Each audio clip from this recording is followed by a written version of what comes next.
Clinical condition, non-clinical conditions like ruptured ectopic, pulmonary embolism may present as a syncope. So syncope is the one thing we have to handle very much cautiously, and it's a very important topic as far as emergency department doctor is concerned. So syncope, it's a transient loss of consciousness associated with loss of postural tone with spontaneous return to baseline neurological function requiring no resuscitative efforts. So this is a textbook definition of the syncope. And mechanism is global hypoperfusion, and it can be due to the hypoperfusion of reticular activating system, which keep us awake. Okay. So, what is the primary responsibility of emergency doctor? To assess whether the life-threatening cause is there or not at the syncope, whether that patient can be discharged from emergency department, whether that patient should be admitted in a hospital, or whether that patient should be investigated intensively, or whether an emergency intervention is required in that patient. So these four decisions we have to take when syncopes come to emergency department. This is Rahul Dravid, favorite batsman after Sachin. But we know that in 2011, I think we won World Cup, and our team, victorious team, visited England in that summer, June 2011. And we are very high on that confidence level, and we went there and we lost that series by 4-0. None of our batsmen could score the 50 in the entire test match, and only Rahul Dravid, he scored some 300 to 400 consecutively.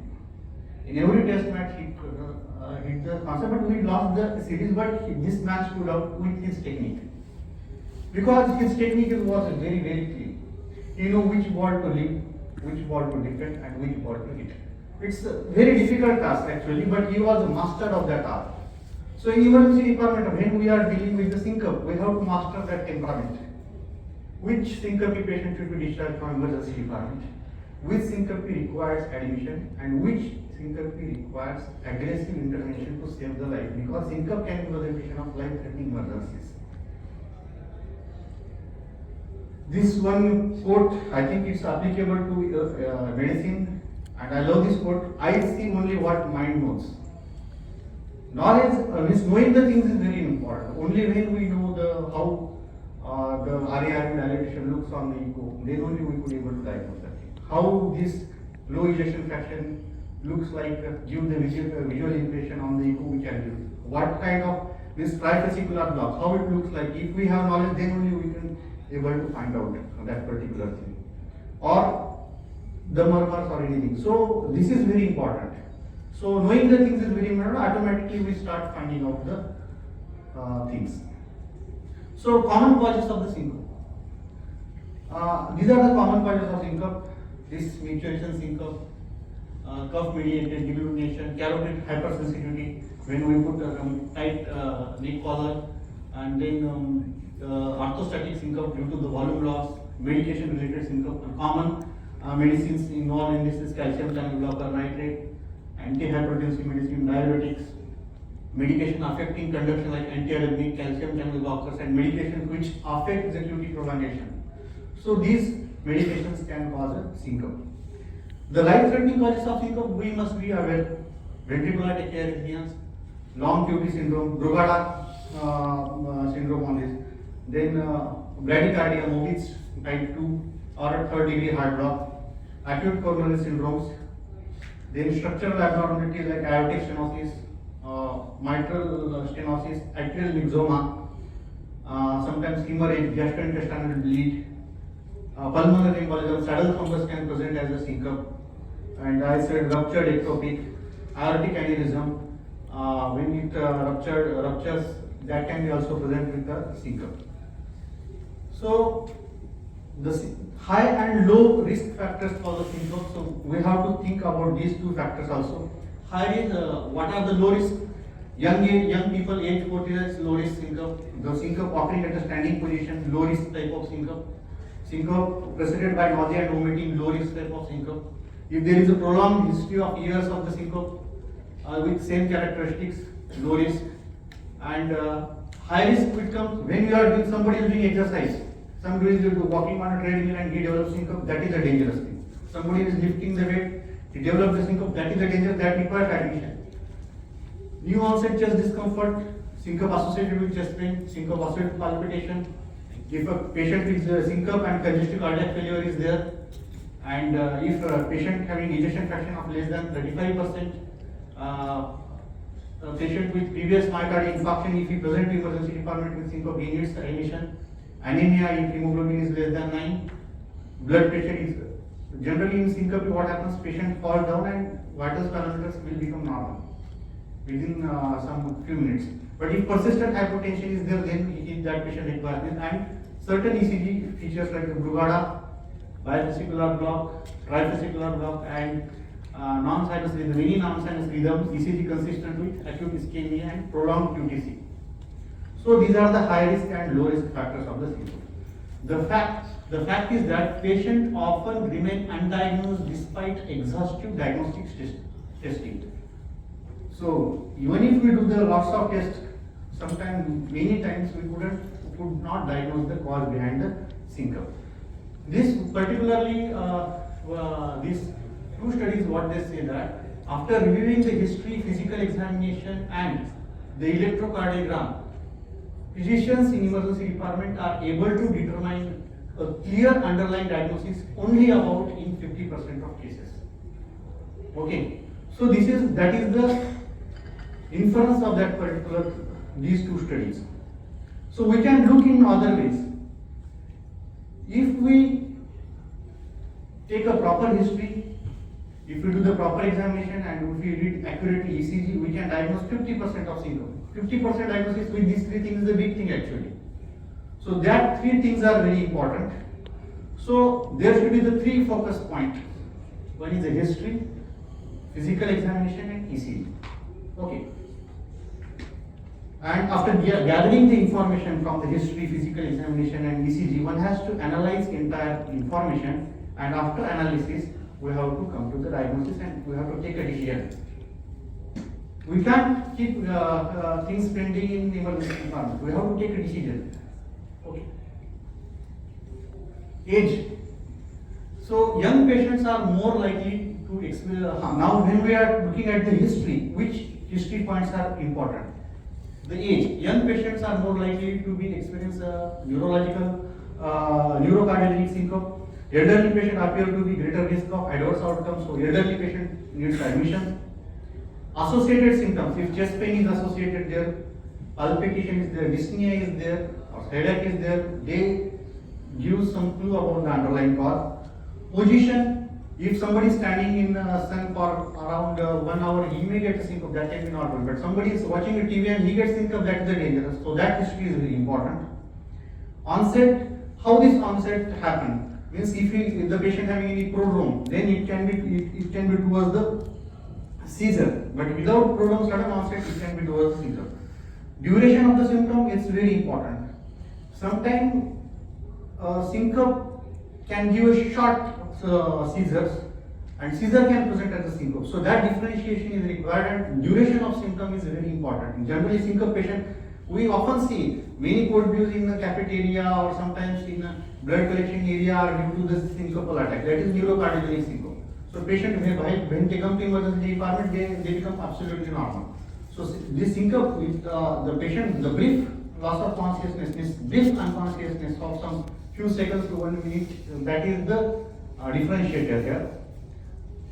And exertion in the syncope. Syncope with exertion is associated, that is a dangerous, I am again reiterating, and if syncope is associated with some ECG changes, that we have to look this evaluate. Seizure versus syncope. This statement is quite important. Patients with certain seizure disorder do not manifest generalized convulsions, and patient with syncope may have brief tonic and clonic episode. So that is a gray zone area, and that should be differentiated with this particular slide. I can say prodrome. If aura is there, it's towards the seizure. Episode of abrupt onset associated with injury, again towards the seizure. Presence of tonic phase before onset of rhythmic tonic activity, suggestive of seizure. Head deviation or unusual proceeding during the episode, seizure. Tongue bite, when tongue bite at the sides, that is towards the seizure. If tip of the tongue got bitten, it is again go towards the syncope. But if tongue bite has the side, it towards the seizure. Loss of bladder and bowel control shows seizure, suggests seizure. Prolonged post-event, post-ictal phase during which the patient is confused and disoriented. So, generally in seizure patient, if they collapse and suddenly when they become horizontal, brain will get deperfused and they will become fully conscious. But seizure patient, even if the brief episode of seizure, they will experience some post-ictal confusion for 5 to 10 minutes or whatever this thing. There will be a phase of post-ictal confusion. So that post-ictal state of confusion suggests again the seizure. Again, when we are taking history, we have to look about the medications. These are the common medications: calcium channel blockers, beta blockers, alpha blockers, nitrate, antiarrhythmics, diabetics, medication affecting the QTC interval. So medication history is very important. So these medication history will give a clue to make a diagnosis in emergency department. Prior episode, single episode or multiple episodes, episode or multiple episode over many years suggest benign etiology, but several episodes in short span again this give clue towards the dreaded dreaded cause for the syncope.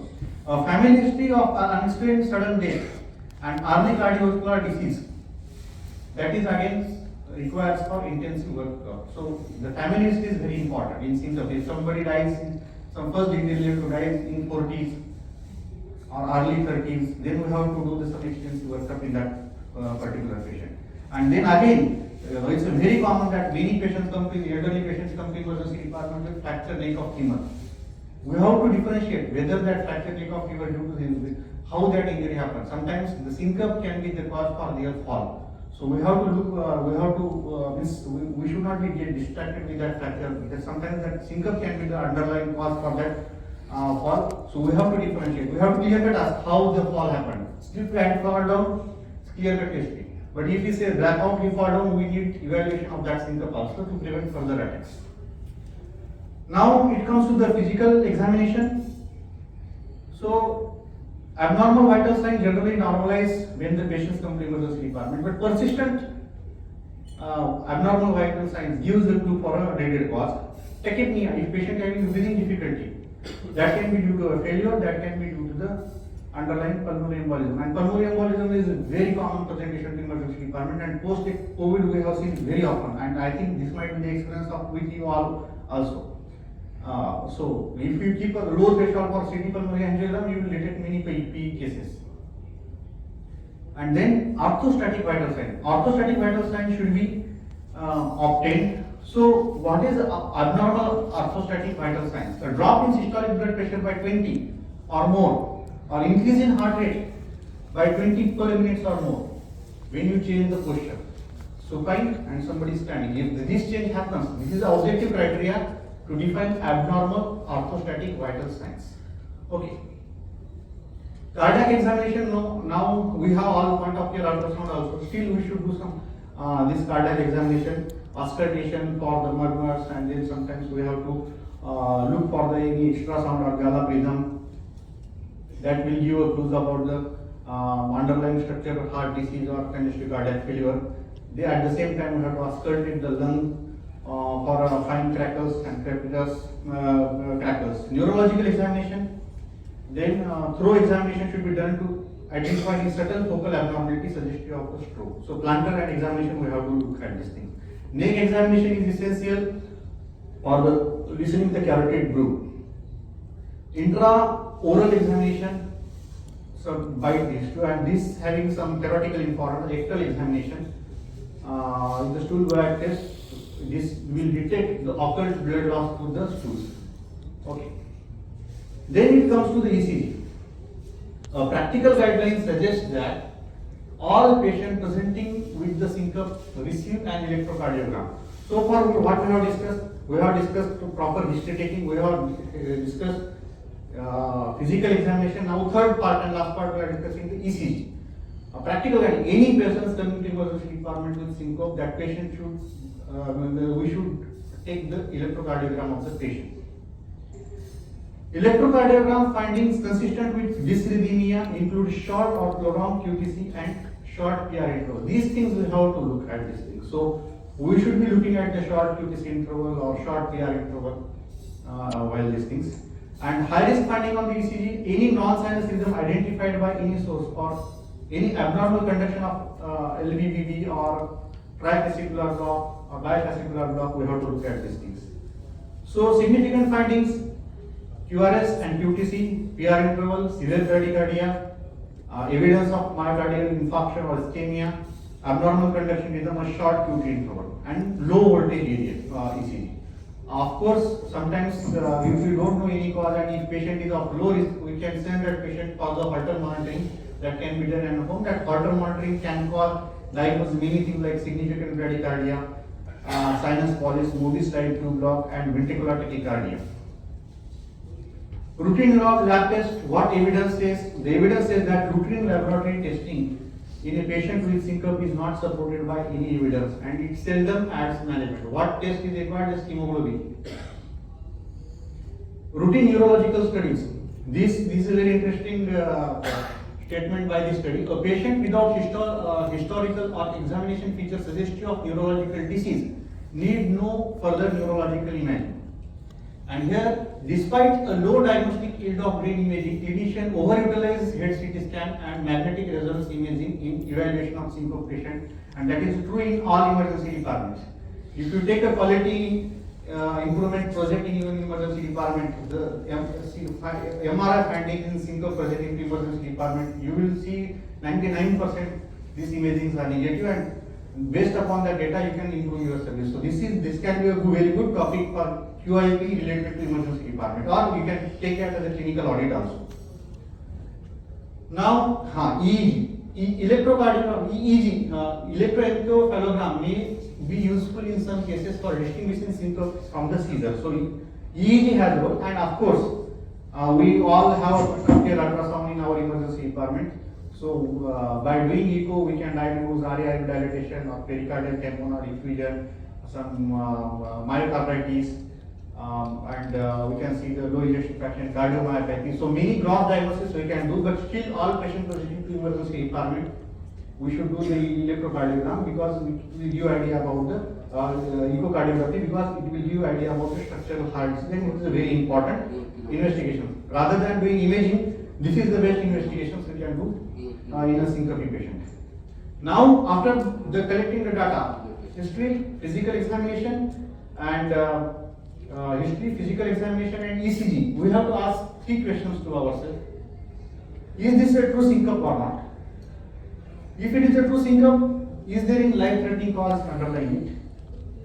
And if we couldn't diagnose any cause, then whether it's a high risk or low risk thing. So we have to ask our 3 things and then we have to take a decision. Right thinking. So this flow chart I think is very, very self-explanatory. A syncope is not. If by taking the history, we can segregate if syncope is there or not. If syncope is not there, seizure is there, the appropriate management one can do. Now, if syncope is yes, emergency department evaluation. 3 points: history, examination, and ECG. By doing these things, we can establish diagnosis in 50% cases. If we add focus in that history, examination, and ECG, you can get up to 70% diagnosis. So, we have to do the diagnosis established. Once you establish the diagnosis, is there any serious cause or not? If there is any serious cause, admit. Which are the serious cause? Arrhythmia, myocardial infarction, valvular heart disease, pericardial effusion, pulmonary embolism, subarachnoid hemorrhage, subclavian steal syndrome, TIE, GI, trauma, ruptured spleen, ruptured ovarian cyst, and ruptured pregnancy. No, then we can discharge. So, which are the low risk, less serious, non-serious diagnosis like the vasomotor syndrome, carotid hypertension, situational syncope, medication related means antihypertensive medicine related orthostatic hypotension. So we have to differentiate. So this is for the things that where we can diagnose the cause for this. In 50% cases we can diagnose the cause, and in 50% we can't diagnose the reason behind the syncope. So here we can see unexplained syncope. So in that we have to risk stratify whether it's high risk or low risk. High risk include abnormal ECG, any history of cardiac disease in family, persistently low blood pressure, shortness of breath, hemoglobin is less than 30, older age associated comorbidities, and family history of sudden cardiac death. If like this, we should admit this thing, and low risk patient should be discharged, and we should do the follow-up. So just for now, just 3-4 more slides. Life-threatening causes of the syncope. Again, we should go and visit. I am visiting this slide.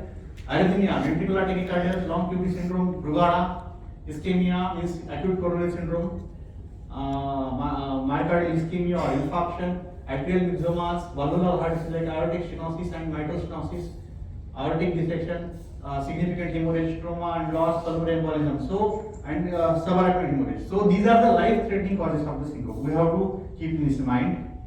And low and high risk. We are thinking about the low and high risk. So what is the low and what is the high risk? Again, I am visiting this slide. Low risk, young patient, age less than 40. Characteristic of syncope. If somebody is standing and he got syncope, we can understand situational syncope. Some precipitating emotional or some trigger is there. We can think factors in the history, prolonged history. And what are the high risk things? Exertional means somebody is doing exercise and he gets syncope. Syncope in supine position. If palpitations are there in syncope before after, family history of sudden death, and then aortic stenosis, dilated cardiomyopathy, ejection fraction if less than 35%, previous ICD, previous myocardial infarction, congenital heart disease. And in investigations, the hemoglobin is less than 9, lowest systolic blood pressure in ED is less than 90, sinus bradycardia, and bifascicular, trifascicular block, and all these things. And these the causes means the short-term high-risk criteria which requires prompt hospitalization and intensive evaluation. So these are the causes behind that: severe structural and coronary artery disease, heart failure, again low ejection fraction, if syncope during exercise, palpitation at the time of syncope, family history of sudden cardiac death, non-sustained VT, bifascicular block, inadequate sinus bradycardia, pre-excited QRS complex, prolonged or short QT interval, RBV pattern with ST elevation, severe anemia, electrolyte balance. If any patient of syncope in emergency department is fit in this criteria, it requires admission and aggressive evaluation and management. So again, the same slide.